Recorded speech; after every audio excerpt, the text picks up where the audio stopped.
ৰাজ্যৰ শিক্ষামন্ত্ৰী ডাক্তৰ ৰণোজ পেগুৰ সদনত গুৰুত্বপূৰ্ণ মন্তব্য।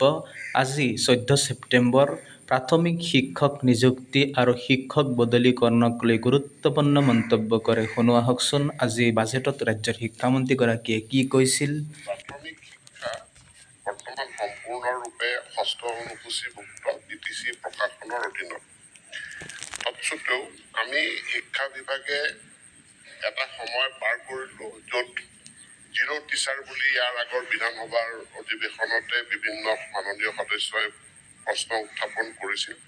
কিন্তু আজি মই ক'ব পাৰোঁ যে আজি জিৰ' টিচাৰ বুলি কোনো বিদ্যালয় আমাৰ অসমত নাই, সকলোতে শিক্ষক প্ৰদান কৰা হ'ল। কিছু সংখ্যক শিক্ষক আছে য'ত এজন শিক্ষক আছে। আমি শিক্ষক বদলিকৰণ প্ৰক্ৰিয়া এটা অনলাইন প্ৰক্ৰিয়াৰ জৰিয়তে আবেদন কৰা আৰু শিক্ষকসকলৰ বদলিকৰণৰ কাম কৰি আছিলোঁ আৰু যোৱা আগষ্ট মাহটোত আমি এই কাম প্ৰথম পৰ্যায় সম্পূৰ্ণ কৰিছোঁ। 12,000 শিক্ষকৰ বদলিকৰণ হৈছে আৰু বদলিকৃত শিক্ষকসকলক হয় ৰিপ্লেচমেণ্ট হিচাপে নহয় তেওঁলোকক শিক্ষকৰ নাটনি থকা বিদ্যালয়ত দিয়া হৈছে। এতিয়া আমি শিক্ষক বদলিকৰণৰ প্ৰক্ৰিয়াটো স্থগিত ৰাখি আমি ৰেচনেলাইজেশ্যন প্ৰক্ৰিয়াটো আৰম্ভ কৰিলোঁ আৰু তাৰো প্ৰথমখন তালিকাত আমি অনুমোদন জনালোঁ। বিভিন্ন জিলাৰ পৰা যিবিলাক ৰেচনেলাইজেশ্যন মানে য'ত অধিক সংখ্যক শিক্ষক আছে তাৰে পৰা শিক্ষক বদলি কৰি জিলাখনৰ ভিতৰতে কম শিক্ষক থকা বিদ্যালয়ত শিক্ষক প্ৰদান কৰা।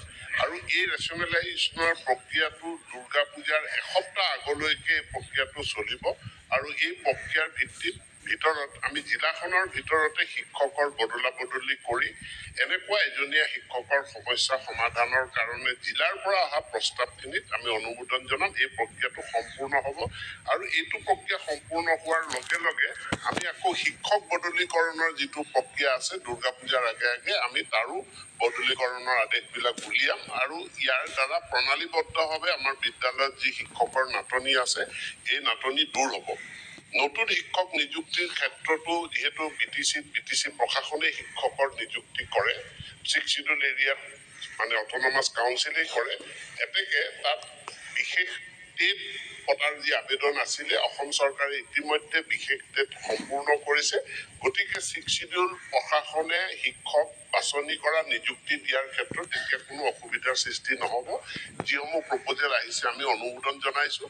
গতিকে অধিক সংখ্যক শিক্ষক তেওঁলোকেও নিযুক্তি দিব পাৰিব আৰু অসম চৰকাৰেও এইটো মাহৰ ভিতৰত নহ'লেও আমি অক্টোবৰৰ প্ৰথম ভাগতে শিক্ষকৰ নিযুক্তিৰ বিজ্ঞাপনো আমি প্ৰকাশ কৰাৰ কাৰণে আমি সাজু কৰিছোঁ। শিক্ষকৰ নাটনিৰ সমস্যা দূৰ হ'ব। যিসকলে এই চেনেলটো ছাবস্ক্ৰাইব কৰা নাই তেওঁলোকে অনুগ্ৰহ কৰি চেনেলটো ছাবস্ক্ৰাইব কৰি সোঁফালে থকা বেল আইকনটো প্ৰেছ কৰি থ'ব।